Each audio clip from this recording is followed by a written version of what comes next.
the truth as I see it podcast, hosted by Mizal. May not be the truth. You like it,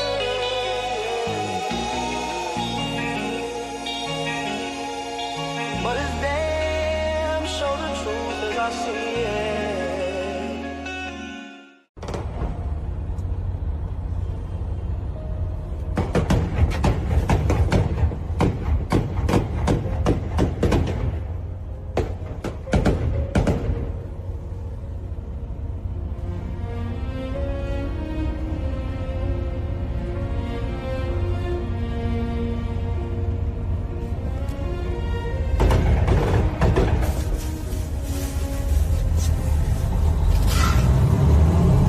Oh my God.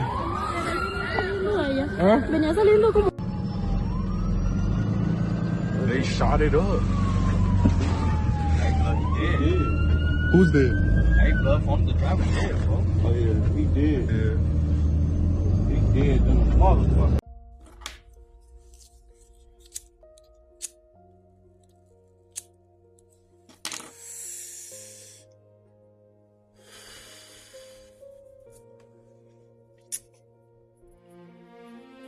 Welcome back to the Truth as I See It podcast. And I am your host, Mizal. And this is episode 13, when the internet becomes a hit list. Before anybody gets sensitive, let me be clear. Everything discussed here is based on what's circulating publicly online, how fans in the comment sections talk, and the patterns of behavior we see playing out in culture. This is not about making accusations. This is not about trying to convict anyone through a microphone. We are critiquing systems, mindsets, and culture, not playing internet detective. If you've been online and felt every street beef is now a content strategy, every rumor is a rollout, and every tragedy turns to engagement, you're not wrong. This ain't the truth everybody likes, but it's damn sure the truth as I see it. Peep the gravity. A baby was strapped in the back seat of a car. Not a metaphor. Not symbolism. A real child in a real car. And adults, so-called adults, open fire anyway. Let that sit. Because once bullets start flying into a vehicle with a child inside, every and any excuse you had collapses. Every "but what if" vanishes and disappears. Every attempt to justify the cowardly act of violence dies right there. This isn't just a Chicago story. This is a cultural one. And today, we're talking about what happens when the internet stops being a place for conversation and starts functioning like a hit list. Here's the verified facts. What we actually know. Here's what is confirmed by reporting. In broad daylight, on the south side of Chicago, shots were fired into a vehicle in the 7900 block of South May Street. Inside that vehicle were a 26-year-old woman, a 27-year-old man, and a baby in the back seat. The woman, Gabrielle Ayers, was shot multiple times and later pronounced dead at the hospital. The man was also shot and survived. The baby was luckily and gratefully unharmed. Physically, emotionally, she was traumatically devastated and will have long-term severe implications on her life. The vehicle crashed after the shooting. Reports describe multiple gunmen firing into the car and fleeing the scene. No arrests have been made or announced at the time of the recording, and Crime Stoppers has offered a reward for information. That's what's real. That's what's verified. Everything else you saw online came after this. Now zoom out. Chicago gang violence. The numbers don't lie. Chicago doesn't just have violence. It has concentrated violence. Year after year after year after year. The city ranks near the top nationally for homicides, total overall homicides. But that number hides something important. The violence isn't spread equally. It's localized. It's localized. A handful of neighborhoods absorb the majority of all the shootings in Chicago. That concentration does two dangerous things. It normalizes violence inside of those communities, and it makes everyone else numb to it. Most shootings aren't random. Most people aren't gonna throw their life away for random things. Most shootings are tied to retaliation cycles, gang affiliations, territorial disputes, ego conflicts, and now, increasingly, online interactions. And here's another uncomfortable fact. Many of the guns used in Chicago crimes aren't even purchased in Illinois. They're trafficked in from outside the state. Flooded neighborhoods already under pressure. So when people say this is just Chicago, what they are really saying is, we've accepted this fact. We've accepted this. And acceptance is the soil violence grows in. Talk to me. Acceptance is the soil that violence grows in. Now let's talk about trust. Chicago's corruption reputation.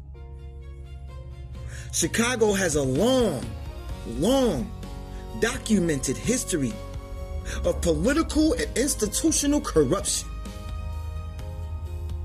Aldermen, officials, power brokers. And this isn't rumor. This is very, very public record. Corruption doesn't just steal money. Corruption steals belief also. When communities believe that the leaders don't care, that the system protects itself, that justice is selective, then people stop participating. People stop reporting. People stop cooperating. They stop trusting. And then silence becomes normal.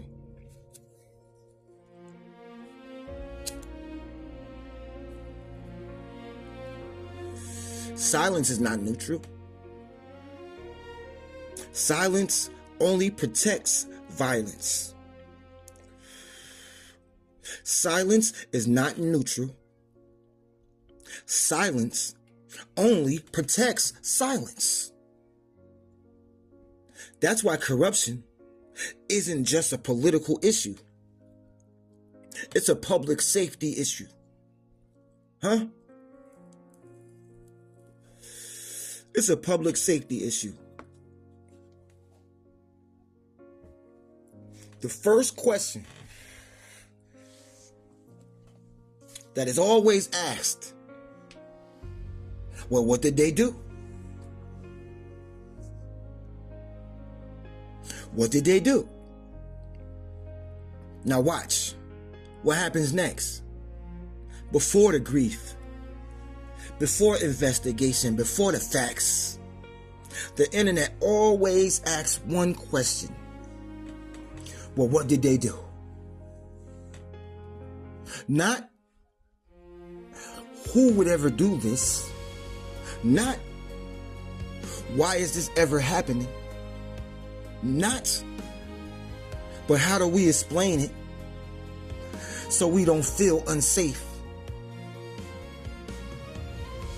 That's how narratives are born. Because if the public can convince itself the victim provoked it, then violence feels orderly, predictable, deserved. And that's a damn lie. We tell ourselves to stay comfortable. The question I'm asking, and the question I know many people in Chicago are asking is, do the police even care? That's a hard question. So let's answer it honestly. Do individual officers care? I'm quite sure many of them do. But do communities feel protected? I'm quite sure most of them don't. And both can be true at the same damn time. Both can be true at the same damn time. Chicago struggles with low homicide clearance rates, manpower shortages, and deeply strained community relationships. People don't judge policy by intent. They judge it by how it comes out, the outcomes. If murders aren't solved, fear replaces trust. If witnesses don't feel safe, silence spreads. If people believe nothing will change, they will stop helping and caring. And when violence feels inevitable, people start handling things themselves. That's how cycles continue, over and over and over again.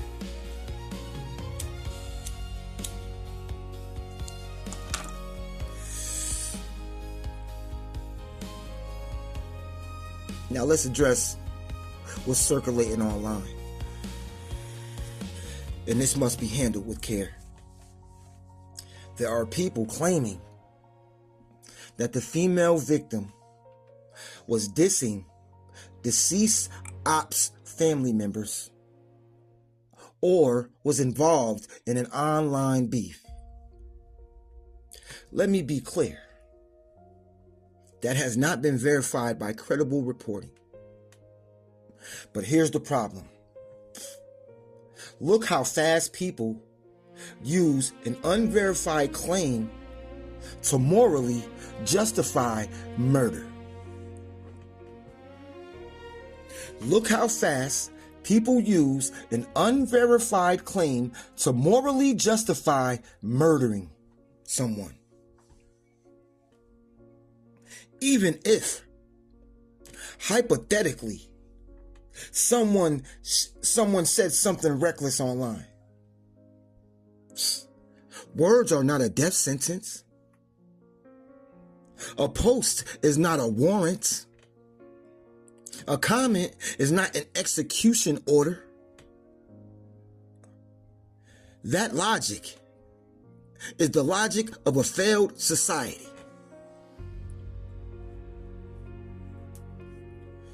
That logic is the logic of a failed society. And if your ego is so fragile that a post make you pick up a gun, you're not tough at all, fam. You're emotionally enslaved, huh? You are borderline buffoon, huh? You are a calculated bozo, huh? Huh? This rumor economy we living in, and yes, we are living in a rumor economy. Screenshots are the currency. Speculation is the content. And outrage is the profit. Someone dies, and before the body can even get cold, the internet assumes and assembles a story. Not to find truth, but to feel closure. Truth is slow. Huh? Truth is slow. Rumors are light fast. Huh?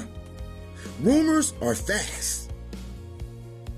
And when rumors become justification, the internet stops becoming commentary and starts becoming complacency. When rumors become justification, the internet stops becoming commentary and starts becoming complacency. That's why this episode is called When the Internet Becomes a Hit List. Huh? The baby was in the back seat. Let me bring it all to the center. These bozos are enacting some lame justice with the baby in the back seat. Huh? This either means that the shooters didn't care or did care and fired anyway. Let me tell you something. There ain't not one street code that survives that fact. There ain't not one excuse for that. There ain't no narrative that you can say to justify unloading semi-automatic weapons into a car with a baby in the back seat. Huh? The baby didn't post anything. Who the baby diss? Huh? Who the baby got beef with? Huh? Huh? That child trusted adults and adults failed her. That child trusted adults and adults failed her. You bozos is masked up in daylight confident. Multiple shooters. Mass, daylight, running out, shooting, getting back in the car, driving past, shooting again, and then keeping it moving. Multiple shooters, masked, daylight.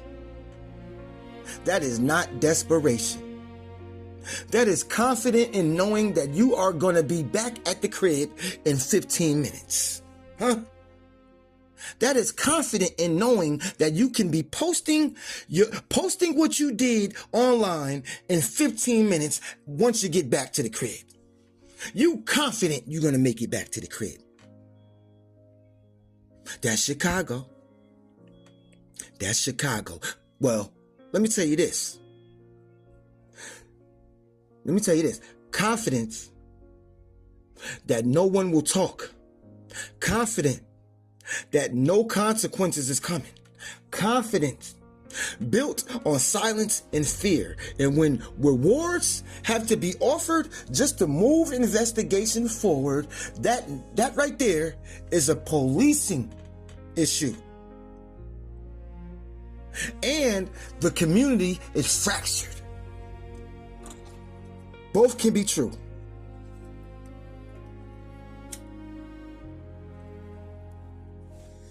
Both can be true.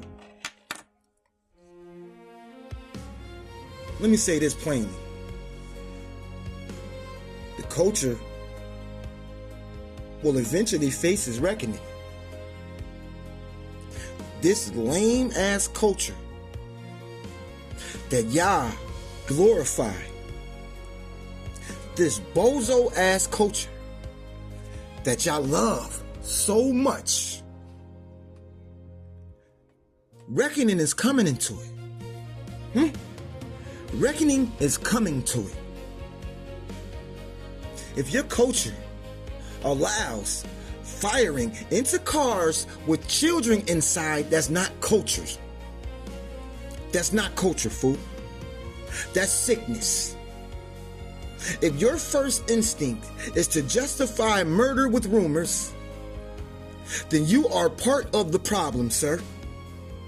You are part of the problem, ma'am.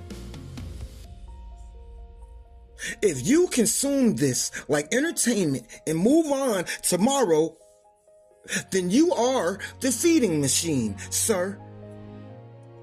You are the feeding machine, ma'am. You can't say you want safety and reward chaos with attention. Let me say it again for the people in the back. You can't say you want safety and reward chaos with attention.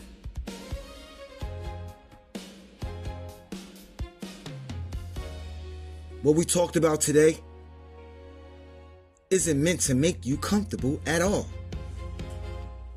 It's meant to make you aware. Awareness is where accountability starts.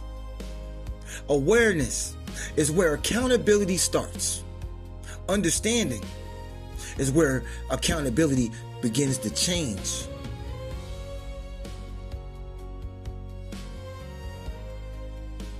Don't rush to conclusions.